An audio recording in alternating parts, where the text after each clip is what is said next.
எது பத்தி எது பத்தி எந்த படி எந்த படம்?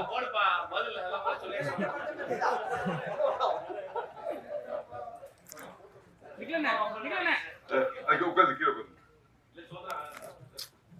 கேளுங்க நண்பரே.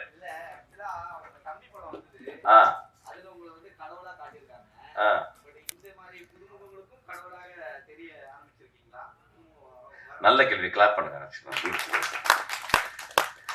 ஐயா, நான் முடிஞ்ச வரைக்கும் எல்லா புது படங்களும் என்னைய வந்து கேட்குறாங்க. அதாவது அவங்க மேடைக்கு வாங்க, ஒரு சின்ன மைலேஜ் கிடைக்கும், நான் சந்தோஷமா வர்றேன். முடிஞ்ச வரைக்கும் எல்லா படத்துக்கும் நான் வந்துடுறேன். ஏன்னா என் படங்களுக்கு வந்தாங்க. துளசி பொன்னியின் சார் தான் அதுக்கு வந்து ப்ரொடக்ஷன் இதுவாக இருந்தார், எங்களுக்கு பிஆர்ஓ இருந்தார். முடிஞ்ச வரைக்கும் எல்லா குழந்தை இளைஞர்களுக்கும் நான் வந்து கூட இருக்கணும்னு நான் ஆசைப்பட்றேன். ஆக்சுவலாக வந்து ஸோ அப்படி தான் வந்தேன். தீரஜ் எனக்கு நல்லா தெரியும், அதுக்கு சந்துரு நல்லா தெரியும். அப்புறம் அதெல்லாம் மீறி எந்த படம் கூப்பிட்டாலும் நான் வந்துடுறேன். எனக்கு எல்லா படமும் ஒரு மாதத்துக்கு ஒரு 10 படம் கூப்பிட்றாங்க. ஆக்சுவலாக நான் வந்துடுறேன். ஆக்சுவலாக அதுதான், வேற ஒன்றும் இல்லை. தம்பி படத்துக்காக இல்லை, இவனும் தம்பி தான், இவங்களும் தம்பி தான், படம் எடுக்கிற எல்லாருமே தம்பி தான். தேங்க்யூ.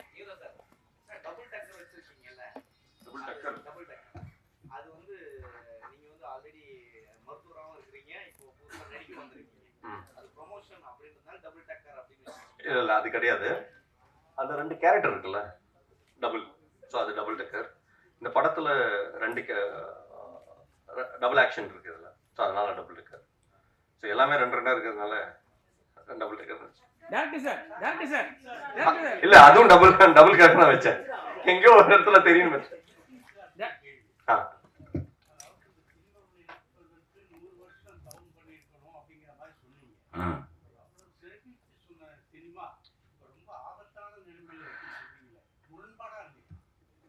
இல்லைங்க, அப்படிதான் இருக்கு. அதுதான் பெரிய சேலஞ்சு சினிமாக்கு. இப்போ ஒரு காலத்தில் வந்து நம்மளுக்கு வந்து சேட்டலைட் இருந்துச்சு, ஓடிடி பிளாட்ஃபார்ம் இன்னைக்கு வந்திருக்கு. ஆனால் அந்த படங்கள் நம்மளால் உடனே அவ்வளோ சீக்கிரத்தில் கொடுக்க முடியல. தியேட்டர்களுக்கு மக்கள் வர மாட்டேன்றாங்க. ரொம்ப சேலஞ்சிங்காக இருக்குது. ஆனால் இந்த கான்ஃப்ளிக்ட் தான் சினிமா இயக்குறவங்களுக்கும் சினிமா எடுக்கிறவங்களுக்கும் ஒரு பெரிய சோகத்தை கொடுத்து, ஆனால் இதுக்குள்ள விட்டு வெளியே வராமல் நம்ம எப்படி இருந்தாலும் நம்ம படத்தை நம்ம ரீச் பண்ணணும், ஒரு நல்ல கதையை ரீச் பண்ணணும்னு சொல்கிற ஒரு உத்வேகத்தை இந்த கான்ஃப்ளிக்ட் தான் கொடுக்கும். திரைப்படத்தில் எப்படின்னா ஒரு கதாநாயகன் வந்து எப்படின்னா வந்து அவனுடைய முதல் பகுதியில் அவனுடைய வாண்டை நோக்கி ட்ராவல் பண்ணுவான். அவன் கடைசி போகிற வரைக்கும் அவனுக்கு கான்ஃப்ளிக்ட் இருந்துக்கிட்டே இருக்கும். அந்த மாதிரி ஒரு கான்ஃப்ளிக்சுவல் டைம் தான் இந்த டைம்.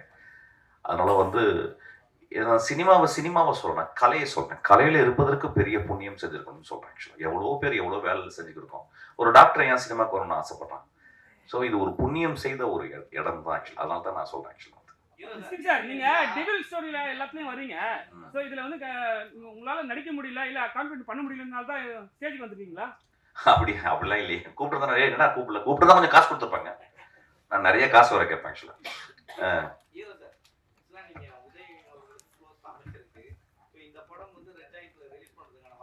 இல்லை, ஆஸ் யூஷுவல் இது வந்து படம் முடிச்சு ஃபர்ஸ்ட் காப்பி ரெடி அவருக்கு இன்னொரு 2 வீக்ஸ் டைம் இருக்கு. முடிச்சோடனே அவர் காட்டுவேன். அவர் பிடிச்சிருந்தா அவர் கண்டிப்பாக பண்ணுவார். பிடிக்கலன்னா நான் வந்து ஃபோர்ஸ் பண்ண மாட்டேன். ஏன்னா பிகாஸ் இட்ஸ் ஹிஸ் பிஸ்னஸ். அதில் நான் வந்து போய் ஃபோர்ஸ் பண்ணக்கூடாது. நட்புன்னு வேற, பிஸ்னஸ்ன்றது வேற. ஸோ அது தெளிவாக I have drawn that line very clear. Applications இருக்கணும், but at the same time எனக்கு அது ரீச் இருக்கு. ஸோ அதனால நான் போய் காட்டுவேன். அதனால that doesn't mean that he has to do it. So very clear. அதுக்கு செண்பகமூர்த்தின்னு ஒருத்தர் இருக்காரு, அவர் அசஸ் பண்ணுவார். அதுக்கப்புறம் ராஜான்னு ஒருத்தர் இருக்காரு, அவர் அசஸ் பண்ணுவார். கமர்ஷியலாக என்ன வயபிலிட்டி, ரெட் ஜெயிண்ட் எடுத்துச்சுன்னா அது கமர்ஷியலாக வயபிளாக இருக்குன்னு தான் நான் நம்புறேன். ஸோ பார்ப்போம். சார் நீங்க யார் சொன்னீங்க? நான் தான் டாக்டர் இங்கே இருக்கேன். டைரக்டர். ஓகே. இது உங்களுக்கு தேவையா அப்படின்னாரு. சொன்னேன் இல்லைங்க, எனக்கு நடிக்கணும்னு ஆசை இருக்கு. ஸோ நம்ம டாக்டராக டெய்லி ப்ராக்டிஸ் பண்ணிட்டு இருக்கேன். டெய்லி காலைல போய் ஆப்ரேஷன் பண்ணுறேன், வரேன். லைஃப் இப்படியே முடிஞ்சிடும். 50 இயர்ஸ் கழிச்சு திரும்பி பார்த்தா வெறும் ஹார்ட் ஆப்ரேஷன் இதுதான் இருக்கும்.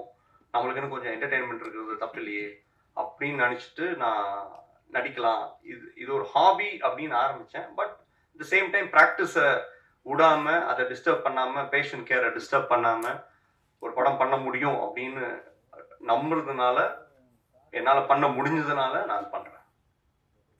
சார் நீங்க சொன்னீங்க தமிழ் சினிமாவில தான் ஃபர்ஸ்ட் புதுசா இருக்கும்ட்டு இந்த சீனு. அதே மாதிரி ஸ்கிரீன்லயே நீங்க வந்து ஒரு விஷயம் பண்ணிட்டீங்க, ஆங்கரிங் பண்ற மாதிரி. யாரும் ஐடியா கொடுத்த நிக்கில் சார் கொடுத்தாங்களா இல்ல வந்து பெரிய பெரிய டைரக்டர் வந்து பண்ற விஷயத்தை நீங்க பண்ணிட்டீங்க எப்படி? இல்ல ஆக்சுவலா இந்த வீடியோ முன்னாலே பண்ணிட்டோம். அப்புறம் தான் சாரு இந்த கடைசியில வந்து விநாயக் மாதிரி தான் வந்தாரு, அதனால அவரை ஆட் பண்ண முடியல. இல்லங்க அந்த வலிங்க நான் கஷ்டம் தான் அவரும் சொன்னாரு. இல்ல எனக்கு அந்த வாய்ப்பு கிடைக்கல. நான் வந்து ஒரு துரதிருஷ்டவாதி கூட சொல்லலாம். ஏன்னா என்னோட இல்ல சார் அதுக்கு ரீசன் சொல்லி இல்ல ரீசன் சொல்லிடுறேன். நான் வந்து ஒர்க் பண்ணிட்டு இருந்தேன். எனக்கு வந்து ஃபேமிலி ப்ராப்ளமா இருந்தது, கஷ்டம் இருந்தது. நான் வேலைக்கு போய் ஆகுன்ற நிலைமை. ஆனா எனக்கு சினிமா மேல ஒரு ஆசை, பயங்கரமான ஆசை, எப்படியாவது சினிமா பண்ணணும்னு. சண்டே லீவ்ல தான் நான் ஷார்ட் ஃபிலிம் பண்ணுவேன். எனக்கு யார்ட்டையும் போய் ஒர்க் பண்ண முடியாதுன்னா நான் வந்து யூடியூப்ல இப்போ இங்க உள்ள சினிமாக்காரங்க வந்து அதாவது இந்த இன்ஸ்டியூட் வந்து காசு வாங்கிட்டு பண்றத ஃபாரின்காரங்க வந்து யூடியூப்ல ஃப்ரீயா சொல்லி தரான். இது நல்ல ஆப்ஷனா இருக்கேன்னு சொல்லிட்டு நான் அதுல அப்படி கத்துக்கிட்டேன். எப்படியாவது நான் அந்த சினிமாவை ஜெயிக்கணுன்றதுக்காக அந்த சண்டே லீவ்ல பண்ணி தான் அப்படியே ஒரு 12 வருஷம் அதுக்கு உண்டான டைம் எடுத்துக்கிட்டேன். அது எனக்கு கரெக்டா வருதுன்னு நானும் நம்பினேன். நான் சும்மா படம் பண்ணிட்டு நல்லா இருக்குன்னு சொல்ல, என்னோட ஃப்ரெண்ட்ஸ் என்ன சர்க்கிள் இருக்கிறவங்களாம் பார்த்துட்டு நல்லா இருக்குன்னு சொன்னாங்க. அந்த நம்பிக்கையில தான் பண்ணேன். அப்புறம் அந்த ஐடியா சொன்னாரு, அது எல்லாமே என்னோட ஐடியா தாங்க. நான் வந்து சோசியல் மீடியால இந்த மாதிரி தான் பண்ணிட்டே இருப்பேன், ஃபன்னா காமெடியா பண்ணிட்டு இருப்பேன். அதான் என்னோட ஃபர்ஸ்ட் வீடியோ நாட்டாம ஃபேஸ்புக் வெர்ஷன் நீங்க யாராவது பார்த்துருப்பீங்க, 2014 வந்தது. நாட்டாம தீர்ப்பு சொல்ல வரும்போது ஒரு ஃபேஸ்புக் வெர்ஷனா இருந்தா எப்படி இருக்கும் அப்படின்ட்டு. அப்போ அது வந்து பயங்கரமா ரீச் ஆச்சு. அது மலேசியா, துபாய்னு எல்லாருமே அதை என்ஜாய் பண்ணாங்க. மாநாட மைனாரில் அதை வந்து ஏதோ ஸ்கிட் மாதிரிலாம் பண்ணாங்க. ஸோ அந்த ஒரு நம்பிக்கை தான், நம்மளோட காமெடியை என்ஜாய் பண்றாங்க, கண்டிப்பா மக்களுக்கு நல்லா சிரிக்க வைக்க முடியும். ஏன்னா சிரிப்புக்கு உங்களுக்கு தெரியும் எவ்வளவு பெரிய கேப் இருக்கு. சிரிப்பு படமே வரமாட்டேங்குது, காமெடி படங்களே வரமாட்டேங்குது. அந்த ஒரு கேப்பை நான் யூஸ் பண்ணிக்கிட்டேன், அவ்வளவுதான். எல்லாரும் காமெடி போட்டீங்க, விஜய் சார் காமெடி எதுவுமே போடல. அவர் வந்து மென்ஷன் பண்ணீங்க அஜித் சார் வர மாதிரி. ஒரு முக்கியமான ஆட்சிக்கு மட்டும் எதுவுமே போடல, மற்ற எல்லாருக்கும் வந்து கமெண்ட் போட்டுருந்தீங்க. எதனால, என்ன காரணமா இருக்கும்? இல்ல வித்யாசாகர் சார் வந்து நம்ம காமெடி பண்ண முடியாது. போட்டாரு தமிழ் சினிமா. ரஜினிகாந்த் வந்து அருணாச்சலம் டைலாக் இல்ல காமெடி இல்ல இல்ல சார், அதான் நான் அது நேர்ல பாக்குறீங்களா அதுக்காக? இல்ல அப்படி இல்ல. ஆர்டிஸ்ட் நான் ஆக்சுவலி ஒரு வீடியோ பண்ணியிருந்தேன், எடிட்டர் தான் லென்த்தா போகுதுன்னு கட் பண்ணிட்டாரு. ஆர்டிஸ்ட் எல்லாம் இப்ப சொல்ல வேணாம், அப்புறம் சொல்றேன்னு சொல்லி அதுல நான் சொல்லியிருந்தேன் அடுத்தடுத்த வீடியோல. ஏன்னா உங்களுக்கு என்டர்டைன் பண்ணிட்டே இருக்கணும். எல்லாத்தையும் நான் இப்பயே சொல்லிட்டேன்னா எழுதி முடிச்சுட்டு அப்புறம் நீங்களும் போர் அடிச்சிடும். அடுத்தடுத்து எதிர்பாருங்க கண்டிப்பா.